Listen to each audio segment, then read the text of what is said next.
18. Hahaha, hanya hadiah saja, yang penting niatnya. Ayo, mulai makan. Suasana hati Zachary sangat baik, lalu dia berkata pada Jensen. Jensen, hari ini adalah hari ulang tahunku, kamu harus menemaniku minum.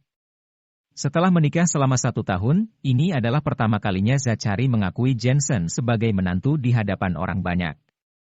Baik. Jensen menganggukkan kepalanya sambil tersenyum. Melihat kedua orang tuanya yang berlaku sopan pada Jensen, hati Elena tiba-tiba menjadi campur aduk, sama seperti saat pertama kali mengenal Jensen. Tapi tidak tahu kenapa, selain merasa campur aduk dia juga merasa sedikit senang. Pelayan segera menyajikan makanannya di atas meja. Seluruh tamu mulai makan dan minum, bahkan Zachary sudah minum beberapa gelas arak dan dia minum lebih banyak dari biasanya. Perasaannya begitu senang seolah-olah dia punya anak laki-laki yang berbakat. Mutiara surgawi bermata 9.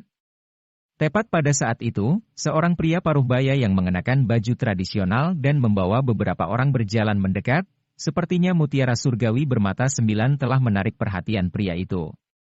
Mutiara surgawi ini awalnya berasal dari Tibet. Batu ini sudah terkenal sejak zaman kerajaan Gajah kuno dan sangat jarang ditemukan di seluruh negara Husia. Terlebih lagi mutiara surgawi bermata 9, ini merupakan mutiara yang belum tentu bisa dijumpai sekali dalam 100 tahun. Namun mutiara ini justru muncul di sini, orang-orang yang sudah berumur tentu saja tertarik pada mutiara ini. Dokter Senior Eddie. Ketika Dokter Senior Eddie berjalan masuk, pandangan mata paman kelima seketika menyala penuh semangat. Selama ini dia ingin meminta bantuan Eddie tetapi dia tidak menemukan jalan untuk menemui Eddie, dia hanya pernah melihat wujud Eddie di koran dan internet. Paman kelima segera melihat ke arah Carl. Carl mengenal Eddie dan kebetulan Eddie juga datang ke sini, kalau begitu dia bisa langsung meminta pertolongan Eddie di sini. Carl menangkap sinyal yang diberikan oleh paman kelima lalu segera mengganggukan kepalanya. Carl mengambil segelas arak dan berjalan mendekati Eddie, lalu berkata sambil tersenyum. Tuan Eddie, apakah Anda masih ingat saya? Saya adalah Carl, Kepala Divisi Quality Control. Carl?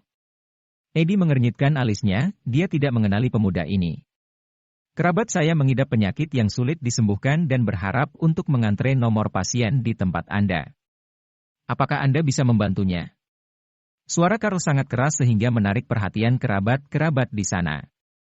Kemunculan dari mutiara surgawi bermata 9 tadi sudah menyurutkan pamor dari Carl, karena itu sekarang Carl ingin mengembalikan pamornya. Oke. Antre saja di RS Rakyat, selama itu orang sakit aku pasti akan memeriksanya. Selama ini Eddie terus mencari mutiara surgawi bermata 9, maka dari itu dia tidak begitu ingin menanggapi permintaan dari Carl. Carl seketika merasa canggung. Kalau mengantre di RS Rakyat, entah kapan baru bisa dapat giliran periksa, si Eddie ini mengabaikan permintaannya ya.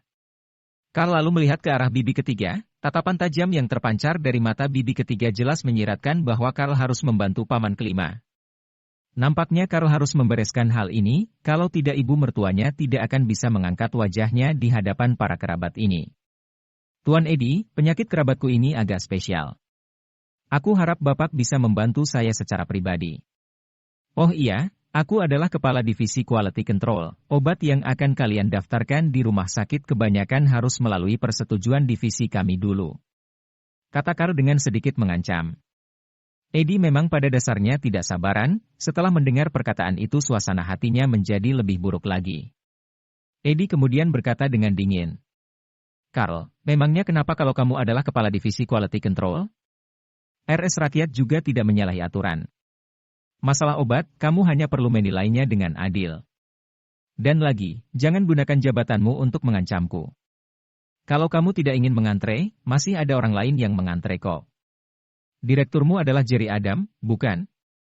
Sekarang aku tanya, apakah ini adalah keinginannya atau keinginanmu? Ekspresi wajah Carl dalam sekejap berubah menjadi memelas, dia berkata. Tuan Eddie, ini adalah keinginanku, tidak ada hubungannya dengan direktur. Apa yang Bapak katakan memang benar, di hadapan dokter, pasien harus diperlakukan dengan adil. Akulah yang sudah terlalu gegabah, sebagai hukumannya aku akan minum 3 gelas arak. Carl awalnya memang sudah tersudutkan karena itu dia menggunakan jabatannya untuk mengancam Eddie, tapi dia tidak menyangka kalau koneksi Eddie begitu luas. Eddie bahkan mengenal direkturnya. "Hai anak muda, kamu harus melakukan segalanya melalui jalan yang benar," kata Eddie dengan serius. "Apa yang Tuan katakan memang benar." Carl hanya bisa diam-diam kembali ke tempat duduknya. Dia benar-benar sudah kehilangan mukanya. Wajah paman kelima sekeluarga seketika menjadi masam. Tadi si Carl sendiri yang bilang ini adalah hal yang mudah. Akhirnya dia malah kehilangan mukanya habis-habisan. Hanya bisa membual saja. Suasana hati Eddie menjadi semakin buruk karena Carl. Dia berniat untuk segera minta maaf lalu pergi. Tiba-tiba, matanya menangkap sosok Jensen dan berkata, "Kamu, Dokter Senior Eddie." Jensen menganggukkan kepalanya. Saat Eddie masuk tadi, dia sudah langsung mengenali Eddie. Eddie adalah pria paruh baya yang muncul saat menolong Nyonya Lena dan Melody waktu itu. "Kenapa kamu bisa berada di sini?" Nada bicara Eddie sangat sopan. Eddie 100% mengakui pengetahuan medis yang dimiliki oleh Jensen. Waktu itu Jensen pergi dengan tergesa-gesa sehingga Eddie kehilangan kesempatan untuk berbicara dengannya. Maka dari itu, di pertemuannya dengan Jensen kali ini, dia harus berkenalan dengan Jensen agar nantinya mereka bisa bersama-sama mendiskusikan pengetahuan medis. "Hari ini adalah hari ulang tahun ayah mertuaku, karena itu aku makan di sini," jawab Jensen sambil tersenyum. "Ternyata ini adalah pesta ulang tahun ayah mertuamu ya?" "Ya ampun, aku tadi datang dengan terburu-buru, aku bahkan tidak sempat untuk mempersiapkan kado," kata Eddie dengan sedikit tidak enak hati. Perkataan yang dilontarkan oleh Eddie ini membuat Zachary sedikit kaget. Berdasarkan status dari Eddie, dia sama sekali tidak perlu sesegan ini.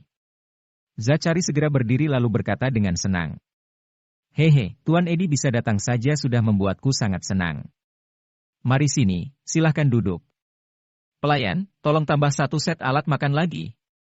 Kerabat-kerabat yang melihat keakraban di antara Eddie dan Jensen merasa sangat heran. Mereka benar-benar tidak bisa mengerti bagaimana bisa si Jensen itu mengenal dokter yang begitu terkenal.